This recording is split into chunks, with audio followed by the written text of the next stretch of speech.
Olá pessoal, a nossa aula de hoje vai trazer alguns conceitos básicos do tema de ecologia, que é o assunto que nós vamos tratar nessa primeira parte da nossa disciplina. O que é ecologia?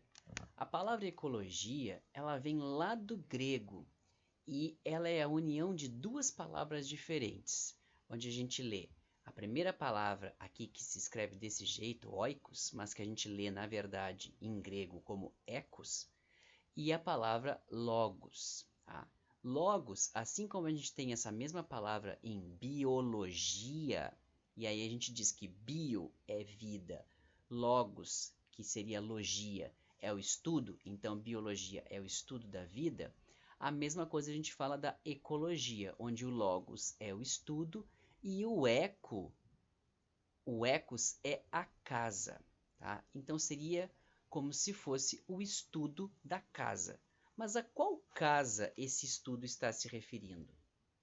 Na verdade, o ecos, que está se referindo à ecologia como casa, é o nosso planeta. Tá?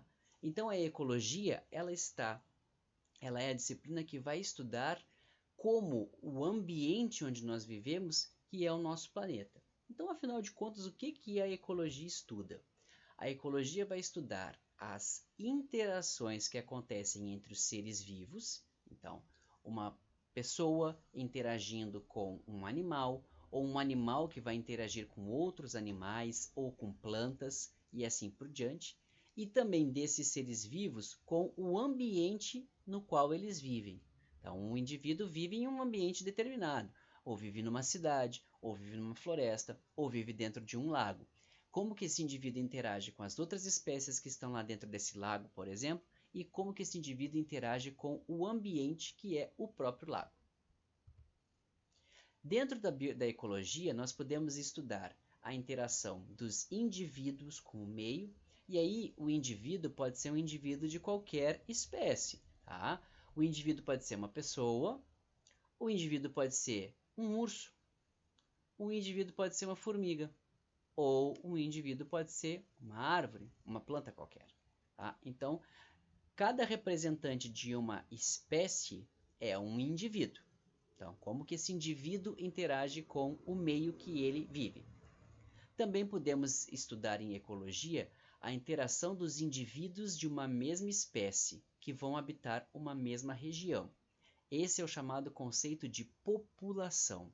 São os indivíduos de uma mesma espécie que habitam uma região específica. Tá? Então, por exemplo, eu posso considerar que uma população é a quantidade de habitantes que eu tenho em uma cidade, como a gente pode ver aqui nessa imagem. Como eles interagem entre si? Como que essas pessoas vão ocupar esses espaços? Como que essas pessoas vão interagir umas com as outras? Tá? Eu posso imaginar um ambiente mais natural, onde eu vou ter uma população de formigas, como aqui na imagem, interagindo umas com as outras. Como que elas se ajudam, como que elas disputam por espaço, por alimento e por parceiros para se reproduzirem. Tudo isso eu vou estudar dentro da população. Ou então ainda aqui como esse campo de pastagens, como que essas espécies interagem entre si. As plantas também vão interagir umas com as outras, não são só os animais. As plantas vão ocupar o espaço, as plantas vão pegar a água do solo, as plantas vão pegar nutrientes do solo, as plantas vão disputar por luz do sol, então as plantas estão também interagindo entre si. Agora, quando eu vou para um outro conceito mais acima, eu tenho a ecologia estudando a interação dos indivíduos de espécies diferentes que habitam uma mesma região. Então, lá em população, são os indivíduos da mesma espécie, formando uma população. Aqui, eu tenho indivíduos de espécies diferentes, portanto, populações diferentes interagindo umas com as outras. Aqui nessa imagem, quantas plantinhas diferentes a gente consegue observar? Ó, tem essa amarelinha, tem essa branquinha, tem uma mais alta verde aqui, tem uma outra mais alta aqui também. Então aqui ó, eu tenho uma população de florzinhas amarelas, uma população de florzinhas brancas, aqui é uma população de margaridinhas, todas são indivíduos de espécies diferentes, portanto formam populações diferentes, só que elas estão numa área geográfica conjunta. Todas elas estão juntas. Então, as plantinhas da população, dessas plantinhas amarelas, interagem com essas das plantinhas brancas e interagem com essas margaridinhas, tá? Todas no mesmo local. Elas vão interagir entre si, disputando espaço, água, sol, nutrientes. Aqui nessa imagem, quantos animais diferentes nós conseguimos enxergar? Ó, aqui nós temos esses animais aqui, esses antílopes, no primeiro plano. Depois nós temos zebras aqui no segundo plano. E lá no terceiro plano nós vamos ter girafas. Esses animais estão ocupando uma mesma área, só que são animais de populações diferentes. Então eles formam uma comunidade. Como que eles vão interagir? Eles vão disputar espaço. Ó. Olha aqui a água que eles também têm que beber, que é escassa, que eles disputam entre si também. Então todos esses indivíduos vão ter uma interação entre eles. E aí nós temos mais uma questão dentro da ecologia. A ecologia pode estudar os chamados ecossistemas. No ecossistema tem um elemento a mais nessa história.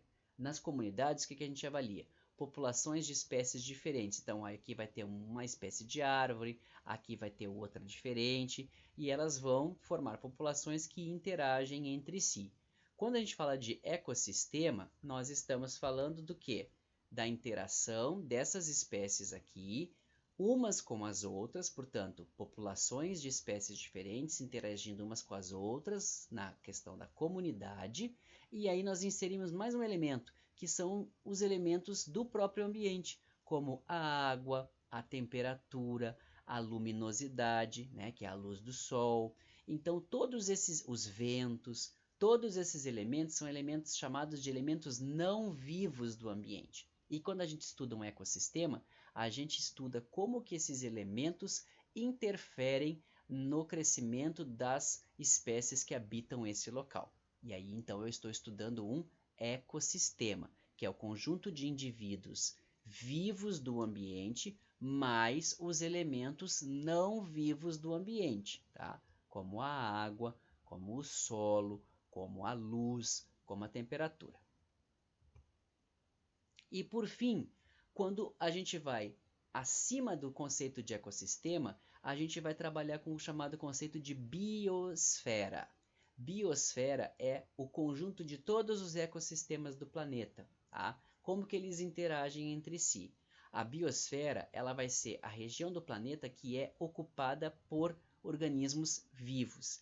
E isso vai desde o fundo dos oceanos, onde a gente vai ter uma variedade enorme de organismos, algas, corais, peixes, tartarugas, polvo, lagostas, tudo isso aqui vai acontecer lá nos oceanos, e de lá do fundo dos oceanos, onde a gente vai ter profundidades de até 11 quilômetros, tá, dentro do oceano, nós vamos até a atmosfera, o ar, onde também vai ter atividade de indivíduos, né? Ainda vai ter atividade biológica, como por exemplo, animais que têm asas, como pássaros e insetos que vão lá no ar procurar parceiros sexuais, procurar alimento, procurar interação, amizades, né? Que vão ocorrer lá no ar, onde a gente não vai.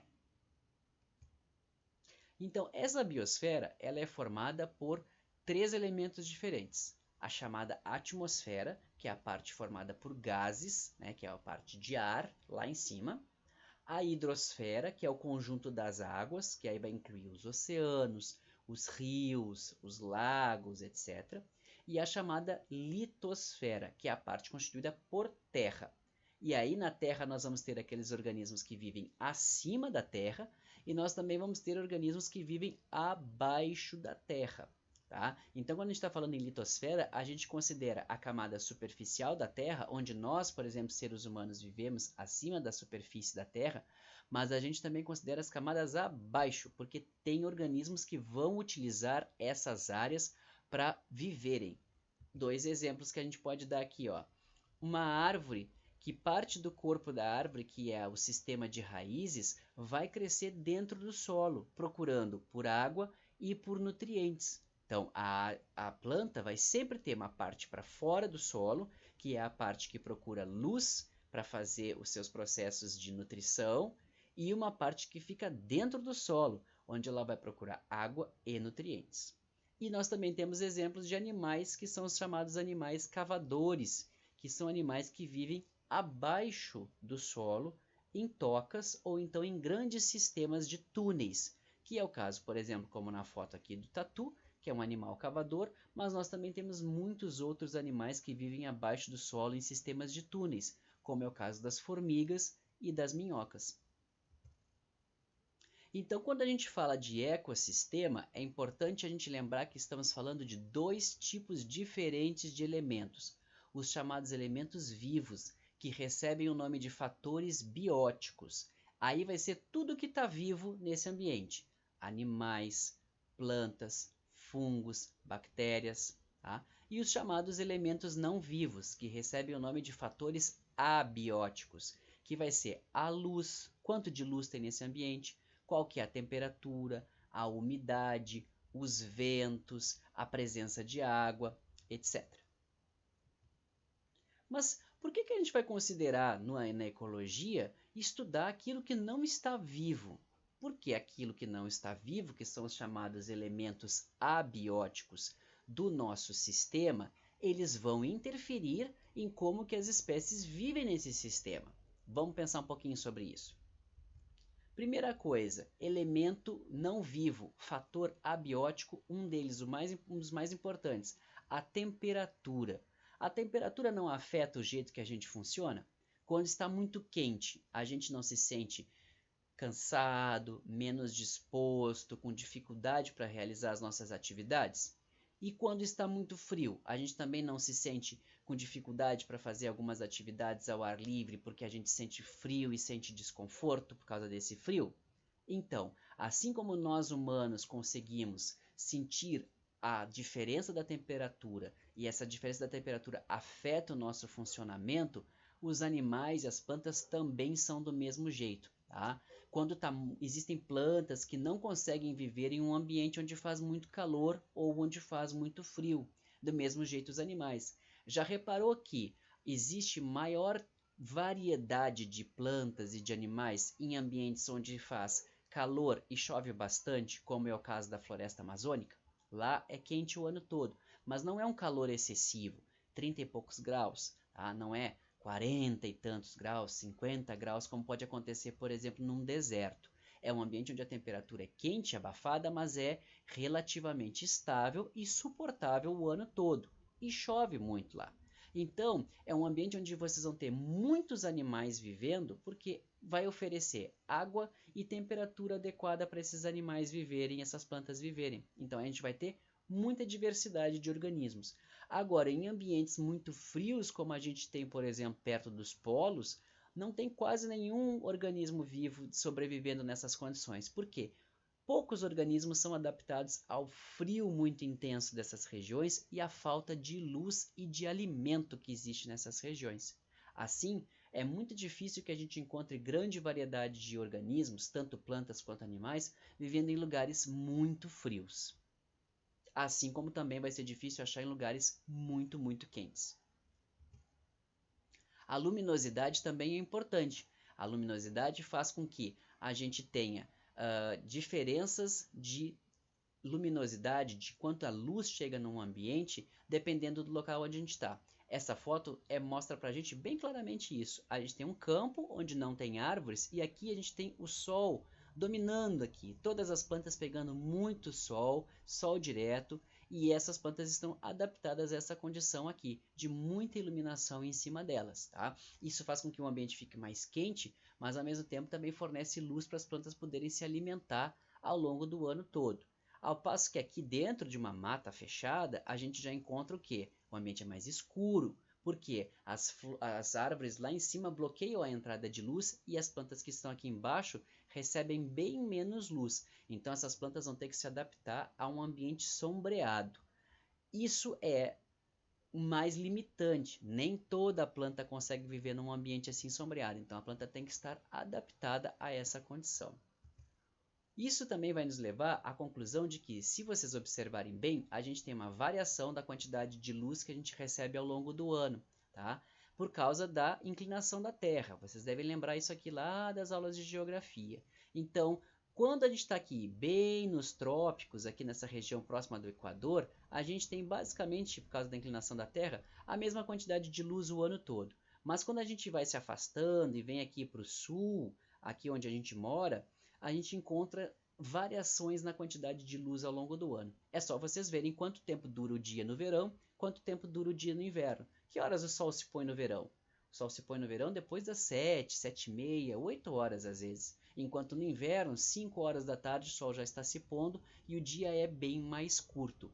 Isso vai fazer com que ambientes onde vocês têm uma quantidade de luz que não varia ao longo do ano todo é o adequado para que haja uma grande quantidade de espécies vivendo lá. Muitas plantas vão viver nesses lugares porque tem sol o ano todo.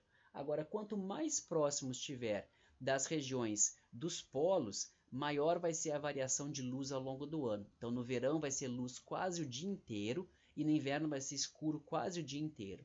É uma condição muito extrema. Poucas plantas conseguem viver nesse lugar, onde vai ter durante o inverno basicamente só escuro. E aí, como vai ter pouco alimento, poucos animais também vão conseguir se adaptar a essas condições. A luminosidade também é importante porque a luminosidade faz com que a gente regule o nosso sono, por exemplo. Nós, espécie humana, vamos dormir quando não tem luz. Então, entra a noite, nós começamos a sentir sono e dormimos. Agora, outros animais que vivem à noite, como é o caso de algumas espécies de morcego, só vão se tornar ativos à noite, porque os indivíduos, as espécies de insetos que eles comem e que eles usam para se nutrir, funcionam de noite. Então, é à noite que esses animais estarão ativos. Então, durante o dia, eles percebem a luz, eles vão dormir, e à noite, quando fica escuro, eles ficam ativos. Outra coisa importante que a luminosidade faz. Já percebeu como a gente quase não tem flores no inverno? Por quê? Pouca luz, tem frio. Então as flores não nascem nesse período, porque não tem insetos para fazerem a polinização dessas flores. Então durante o inverno as flores não vão nascer. As flores elas vão nascer na maioria quando os dias começam a ficar mais longos, que é na primavera, porque aí os insetos vão aparecer e vão poder fazer a polinização. A mesma coisa acontece com a germinação das sementes, que não acontece no período de pouca luz do inverno, mas começa a acontecer quando os dias ficam mais longos no verão.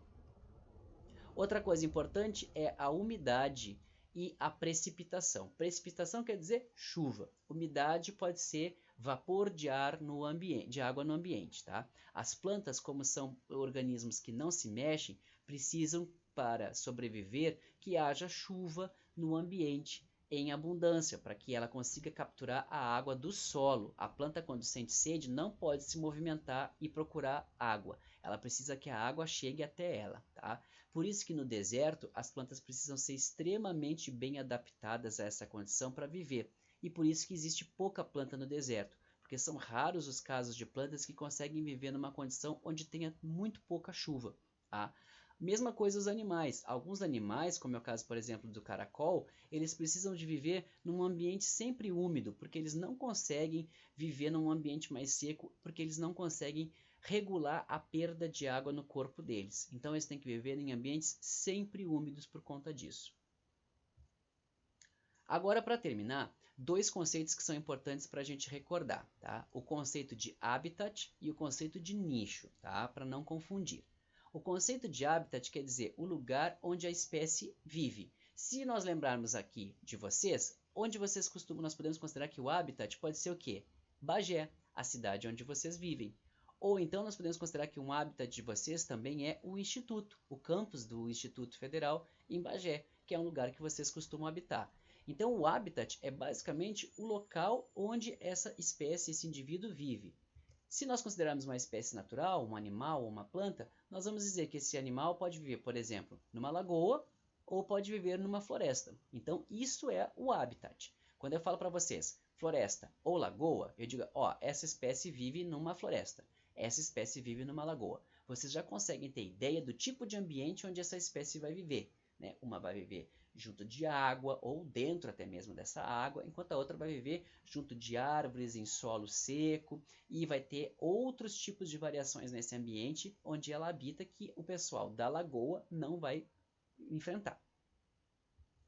E o conceito de nicho, ele quer dizer o papel que essa espécie ocupa na natureza, tá? O papel que essa espécie vai representar na natureza. Se nós imaginarmos, por exemplo, o caso de vocês, é o mesmo caso que acontece aqui nessa foto. Ó. Aqui nessa foto nós temos uma família e a menina está estudando. Então, assim, essa menina, essa imagem está mostrando para a gente dois papéis que essa menina ocupa, que são também dois papéis que vocês ocupam na vida de vocês, que é o papel de filho, né, aqui os pais dela, e também o papel de estudante. Então, como nicho, nós podemos dizer que essa criança, ela tem o papel de filha dentro dessa família e também tem o papel de estudante, tá? Enquanto os pais, por exemplo, podem ter papéis de pais e de pessoas que trabalham nas suas atividades. Então, esses são os papéis que esses indivíduos exercem na sua vida. Isso é o nicho que elas ocupam, tá? Ao passo que quando nós levamos isso para os animais, a gente observa aqui, por exemplo, o exemplo do ursinho panda aqui, ele ocupa um espaço de organismo que, por exemplo, se alimenta de vegetais, enquanto outros organismos, como é o caso, por exemplo, de um lobo ou de outros ursos, como o urso marrom, vão ocupar o espaço, por exemplo, de um animal que se alimenta de outros animais. É, portanto, um animal carnívoro. Todas as relações que vocês vão ter, por exemplo, quais são os amigos que vocês têm? Com quem que vocês interagem? O que que vocês comem? Os lugares que vocês frequentam? Se vocês estudam ou trabalham? Todos esses elementos vão formar o papel que vocês desempenham no ambiente. E isso é o que a gente chama de nicho ecológico.